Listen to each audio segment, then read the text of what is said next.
Hi friends, this is Rakesh, and as you observed in the first video that the equivalent stresses are symmetric but the total deformation is not symmetric. But the deformation should be symmetric.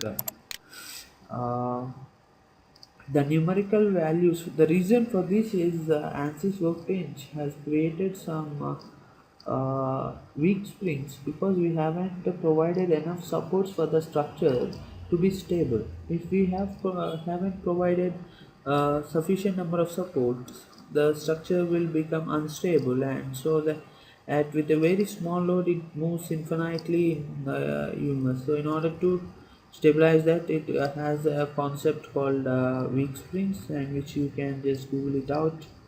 And then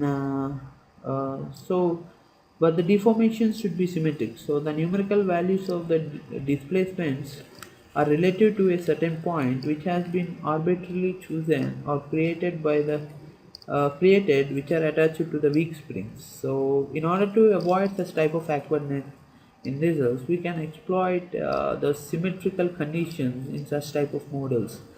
So what does symmetrical condition means? That the body has same type of force applied, same type of geometry on the other side of the plane, which is exactly the mirror image on the other side of the plane also. So for now, I will show you how to create an axisymmetric analysis, 2D axisymmetric analysis in ANSYS Workbench. For now, I will be closing this mechanical module, and I will be duplicating this same static structural uh, theme or template, and I will be creating a new static structural in the project schematic, and I will be uh, ju- just naming it 2D axisymmetric uh, model, and just click enter and just double click on the geometry in order to place the geometrical place the symmetrical constraint. So for this, if you observe, if you observe, the object is symmetrical about zx. So we can create a symmetrical condition taking the zx plane as the base plane. For that, go to the ribbon tools and click on symmetric condition, and it asks for the base plane on which about which the model is symmetrical, and you can just select zx plane and click apply here, and then click generate in order to get the preview.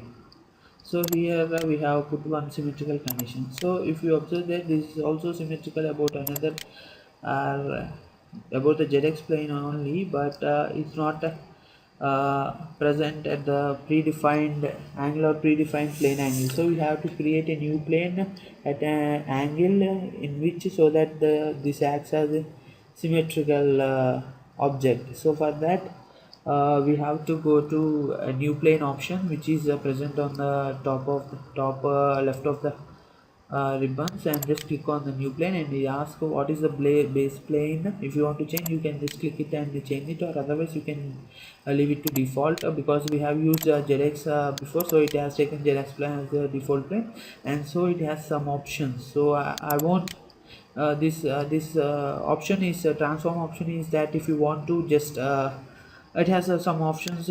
For example, if you want to just offset x from in the x direction with some distance to the base plane or like that. So for now, I will be rotating the plane about the base plane around the axis of x at an angle of 60 degrees, uh, and I'm also asking that direction of the jet should be reversed, so that it comes like this. So it has been okay, and I will be clicking generate, and now we will be creating the symmetric condition too. So we will be going to tools and symmetric condition, and we will be applying this plane 4 as a base plane, and we will be generating it so that uh, axis symmetric condition has been applied. So Oh, we will press generate in order to get that thing. So it's all over. This is how we can place symmetrical conditions in ANSYS Workbench. For now, I will be updating total project so that it solves for the conditions and all of the things without us disturbing it, because I have input the same values and all of the things before only. That is why it is solving for that, and we will be seeing the results. And this is how we will be solving for 2D axisymmetric problems.